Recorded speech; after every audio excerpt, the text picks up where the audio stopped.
નમસ્કાર ગુજરાત, તાજા અને મોટા રાજકારણના સમાચાર. હવે પીએમ નરેન્દ્ર મોદી સરકારનો મોટો નિર્ણય.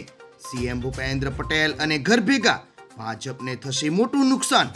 સીએમની કરાઈ ધરપકડ અને મચી તબાહી. તેમજ સતત 2 દિવસ સુધી બંધને લઈને મોટા સમાચાર જાણતા પહેલા તમે જો ચેનલમાં નવા હો તો ખાસ મિત્રો આપણી ચેનલને ફટાફટ સબસ્ક્રાઇબ કરી લેજો, કારણ કે રોજના તાજા અને ઉપયોગી રાજકારણના સમાચાર આખો દિવસના સમયસર અમે તમને આપતા રહીશું. વિડીયો પસંદ આવે તો લાઈક કરી દેજો અને વધુને વધુ આપના મિત્રોને ઝડપથી મોકલી આપજો.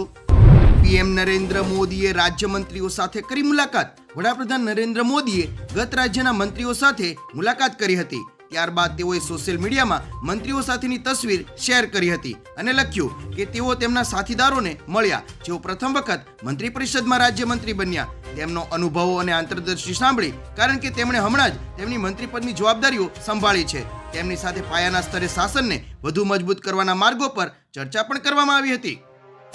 ત્યારબાદ ગુજરાતમાં મુખ્યમંત્રીના હાથે બાળકોને શાળા પ્રવેશ ઉત્સવ. સીએમ ભૂપેન્દ્ર પટેલે સુરેન્દ્રનગરના સરોડી પ્રાથમિક શાળા ખાતે બાળકોનો શાળા પ્રવેશ ઉત્સવ અંતર્ગત બાળકોને શાળામાં પ્રવેશ કરાવ્યો હતો. સમગ્ર શિક્ષા અભિયાન અંતર્ગત સરોડી પ્રાથમિક શાળા ખાતે અપગ્રેડ કરેલ શાળા ભવન નિર્મિત ક્લાસરૂમનું લોકાર્પણ પણ કર્યું હતું. તેમણે બાળકોને શુભેચ્છા પાઠવી હતી. આજના પ્રસંગે સૌ ઉપસ્થિત વિદ્યાર્થીઓ અને વાલીઓને રાજ્ય સરકારની નમો લક્ષ્મી અને નમો સરસ્વતી યોજનાનો મહત્તમ લાભ લેવા માટે અનુરોધ પણ કર્યો હતો.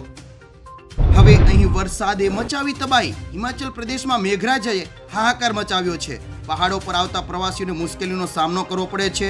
ભૂસ્ખલનમાં અનેક વાહનો ફસાઈ ગયા હતા. પ્રદેશની રાજધાની શિમલાની આસપાસ ઘણી જગ્યાએ ભૂસ્ખલન થયું છે. ઘટના સ્થળે બૂમો પાડ્યા બાદ ત્યાંથી પસાર થતા વાહન ચાલકોએ લોકોને જીવ બચાવ્યો હતો. પ્રશાસને ભારે વરસાદ અને ખરાબ હવામાનને કારણે એલર્ટ જાહેર કર્યું છે. અહીં અન્નદાતાઓ માટે સરકારે લીધો મોટો નિર્ણય. મહારાષ્ટ્રમાં વિધાનસભાની ચૂંટણી પહેલા શિંદે સરકારે સમાજના દરેક વર્ગને આકર્ષવાનો પ્રયાસ શરૂ કરી દીધો છે. સરકારે ખેડૂતો માટે મોટી જાહેરાત કરી છે અને મહારાષ્ટ્રમાં 44 લાખ ખેડૂતોના વીજ બિલના લેણા રકમ માફ કરવામાં આવી છે.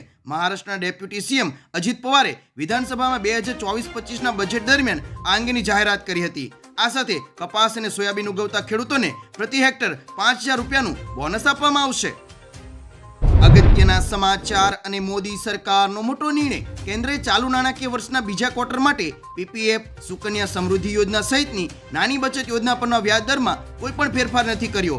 છેલ્લા ક્વાર્ટરમાં પણ વ્યાજના દર યથાવત રાખ્યા હતા. સુકન્યા સમૃદ્ધિ યોજનાનો વ્યાજ દર 8.2% છે, જ્યારે 3 વર્ષની ફિક્સ ડિપોઝિટ પર 7.1% રહેશે. પીપીએફ અને પોસ્ટ ઓફિસની સર્વિંગ ડિપોઝિટ પરના 7.1% અને 4% રહેશે. કિસાન વિકાસ પત્ર પર વ્યાજ દર 7.5% રહેશે. ગુજરાતના સીએમ ભૂપેન્દ્ર પટેલ આવ્યા એક્શનમાં અને વધુ એક અધિકારીને કર્યા ઘર ભેગા. મુખ્યમંત્રી ભૂપેન્દ્ર પટેલે અધિકારીઓને વોર્નિંગ આપ્યા બાદ એક્શન શરૂ કરી છે. થોડા દિવસ પહેલા એક અધિકારીને ઘર ભેગા કર્યા બાદ આજે વધુ એક ભ્રષ્ટ અધિકારીને ઘરે બેસાડી દીધા છે. ખાતાકીય તપાસના રિપોર્ટ બાદ સહકારી મંડળીના સંયુક્ત રજિસ્ટ્રાર મનોજ લોખંડેની હાકલપટ્ટી કરાઈ છે. હોદ્દાનો દુરુપયોગ કરીને ગેરરીતિ આચરી હોવાની ફરિયાદ બાદ એક્શન લેવાયું છે. પહેલા પણ તેના પર લાંચનો કેસ થયો હતો. હવે અહીં ભાજપ કરશે કડક કાર્યવાહી અને મોટું નુકસાન.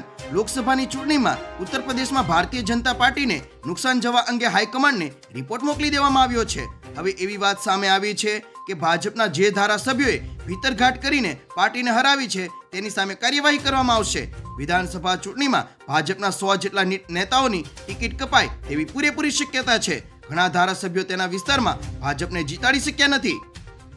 એટલું જ નહીં મિત્રો, ચિંતાજનક સમાચાર. અને લોકસભાની કાર્યવાહી 2 દિવસ એટલે કે સોમવાર સુધી બંધ. વિપક્ષના હોબાળાને કારણે લોકસભાની કાર્યવાહી સોમવાર સુધી સ્થગિત કરી દેવામાં આવી છે. જ્યારે રાજ્યસભામાં ભાજપના સાંસદ સુધાંશુ ત્રિવેદીએ રાષ્ટ્રપતિના અભિભાષણ પર ચર્ચા શરૂ કરી હતી. આ દરમિયાન વિપક્ષી સાંસદો સતત નારા લગાવતા રહ્યા હતા. પૂર્વ પીએમ એચડી દેવગૌડાએ કહ્યું કે પેપર લીકનો મામલો મોટો છે, પરંતુ તેની તપાસ અને કાર્યવાહી ચાલી રહી છે. તમે બધા વરિષ્ઠ નેતાઓ છો, હું તમને વિનંતી કરું છું કે ગૃહને શાંતિપૂર્ણ રીતે ચાલવા દો.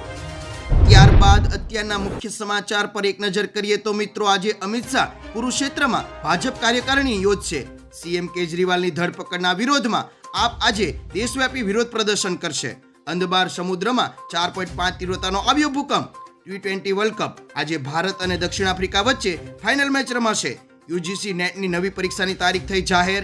પરીક્ષા 21 ઓગસ્ટથી લઈને 4 સપ્ટેમ્બર વચ્ચે યોજાશે.